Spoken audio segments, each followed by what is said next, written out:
Hosted by you/Prudent Composer 3500. My ex-wife and I were married for over 20 years and have 2 children together, 22M and 20F. For most of my marriage, things were pretty balanced. We both shared housework and childcare responsibilities. We were each stay-at-home parents for over a year after each child, her with our son, and me with both our son and daughter. We always had agreements on how we wanted to divide work and generally had decent communication. This changed when my oldest went to high school. My wife got a new job that was both very demanding on her time and required 50% travel. This meant that I had to handle everything about 2 weeks per month, and when she was home, she wasn't holding up her side of the work as per our agreements.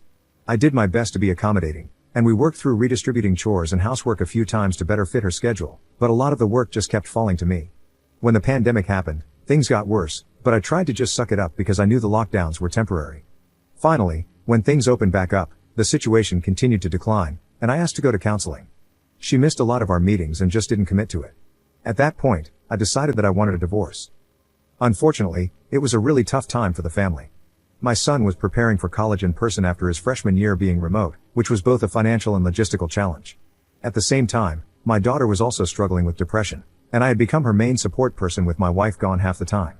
I made the decision to wait until my daughter was in a better mental state and our family was in a financially stable place before filing for divorce. I did my best to continue contributing and was essentially a single parent for 3 years. On a few occasions, I brought up counseling again, but my wife said, things were good and wouldn't go.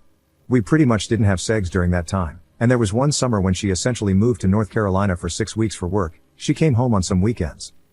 Last year, after my daughter started her sophomore year of college and was in a better place mentally and emotionally, I sold off some of my stock investments to create a trust for my kids to ensure their college was covered. Then I filed for divorce. At first, my wife was really angry, then she left to live in North Carolina again. When she came back 4 weeks later, she said she wanted to work through it, but I told her I had made the decision to leave years ago and wasn't interested. We eventually worked through mediation and had an amicable divorce. My kids live with me now and support me, but all of my in-laws and even most of my family, outside of my sister, think I'm the jerk. They believe I should have forced the issue more when we started counseling and either divorced earlier or made it clearer to my wife how important counseling was to me.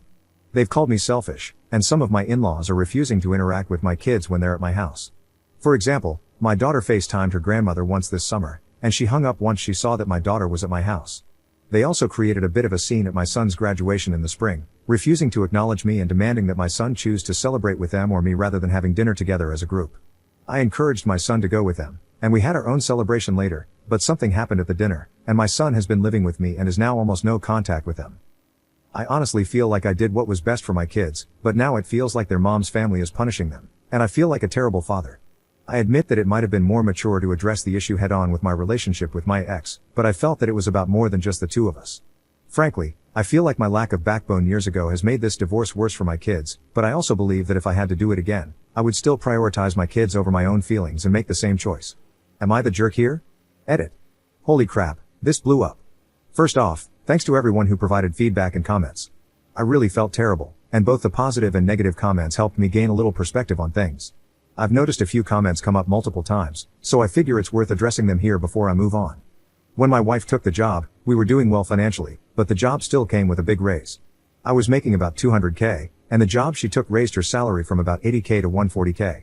That increase allowed us to go from simply saving for an emergency fund to having enough to pay for our kids' college outright. We both work in tech, but she works for a defense contractor, and some of the work needs to be done on site. Only one of the offices relevant to her work is near where we live.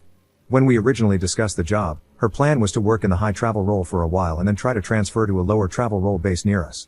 She got promoted a few times, and staying near our home wasn't an option unless she took a significant pay and title cut. When we divorced, I was making about $280K, and she was earning a little over $300K. Some folks were also confused by my stock comment. I'm a software engineer for a big tech company, and about 20 to 30% of my salary comes in the form of RSUs, restricted stock units. I'm not an investor by any means, I was just selling off stock mostly to cover my daughter's college expenses and pay off the debt my son had. I know a lot of people are jumping straight to an affair, but I really doubt that. In school, my wife and I were the obnoxious kids who reminded the teacher about homework, and she's a massive introvert. Her working late in a hotel room is far more likely than her sleeping around or keeping some secret family. There's always a chance I'm wrong here, but I think this is more of a situation where Reddit sometimes assumes all divorces involve infidelity. When I say we had an amicable divorce, I mean that more in the legal sense than the emotional sense. Uncontested might be a better term. The only significant asset we had that wasn't easily split was our home. My wife loves the house, and I frankly wanted something different, so she bought out my portion of it. Our kids are adults, so there was no custody issue. Our assets were mostly divisible, so there were no major complications there. Our salaries were comparable, so there was no alimony. We each had a car. Overall, it was pretty straightforward to divide things evenly, and neither of us wanted to drag it out. We didn't end the marriage as friends by any means, but from a legal standpoint, it was amicable because we settled everything with a mediator and only briefly involved lawyers to draft the final paperwork for the judge to sign off on. Commenter: I don't know. There is so much information missing. Of course, I realize it is because it is one-sided, but still. Why would your ex's family have such a strong reaction, and why would your children support you if the divorce was amicable? I mean, she is their mother, she hasn't cheated, she isn't abusive, and I am pretty sure her income provided for her children too. There's just so much missing information here. Ops response: I tried to clarify in the edit that the divorce was not really amicable in the emotional sense, but more in the legal sense. We went through a mediator rather than lawyers. I think my kids supported me largely for the same reasons I left the marriage. My wife hadn't really been a part of our family for years. It's not like she was coming home, refusing to help around the house, treating me like garbage, but then being a wonderful mother to the kids. Not cheating and not being abusive is below the bare minimum for a partner. She missed a lot of plays, concerts, and other special events for our kids. She didn't really keep up with the kids' interests, she didn't really know their friends, she just wasn't there much. She was never actively mean or abusive in any way, but she was also just kind of non-participatory. When the grandparents started taking sides and saying terrible things about me, the kids pushed back. Both kids chose to live with me. Update 4 months later. I'm still receiving comments and messages from time to time about that post, so I figured I would take a moment to provide an update. Quick summary of the original post: my wife became increasingly distant in our marriage, and I decided to get a divorce. However, I waited about 3 years to go through with it because I felt it was best for the kids. My kids chose to live with me and were generally on my side, but my in-laws and family were pretty upset with me. Things are going much better overall since the post. I received a lot of support but also quite a bit of criticism, which I took to heart. I've been making an effort to mend fences and work toward a more reasonable state of affairs. I don't expect my ex or her family to be friends with me, but I at least want us to be on good terms. My relationship with my parents and family has significantly improved, and this Christmas felt pretty much back to normal. My family is very conservative, especially when it comes to marriage. They believe the only reason for divorce is infidelity or abuse, but they've finally come to understand how bad things had become and have reluctantly accepted the situation. My relationship with my ex, and more importantly, her relationship with our kids, has also improved. She's apparently been going to therapy on her own.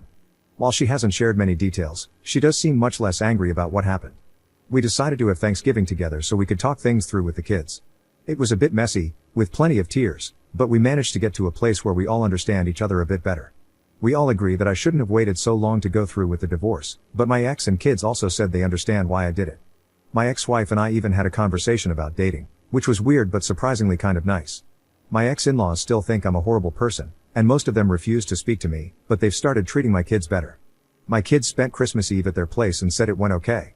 We talked about it on Christmas, and while they didn't share many details, they mentioned they plan to do something on New Year's Eve with my ex and the in-laws, which makes me happy. Sorry this isn't a juicy update with any dramatic twists, but I was bored during the holiday downtime and thought I'd log in to share some details. One thing I've learned from all of this, and I hope others can learn too, is that even if your heart is in the right place, it's probably better to end a marriage when it's truly over rather than maintaining a facade for years.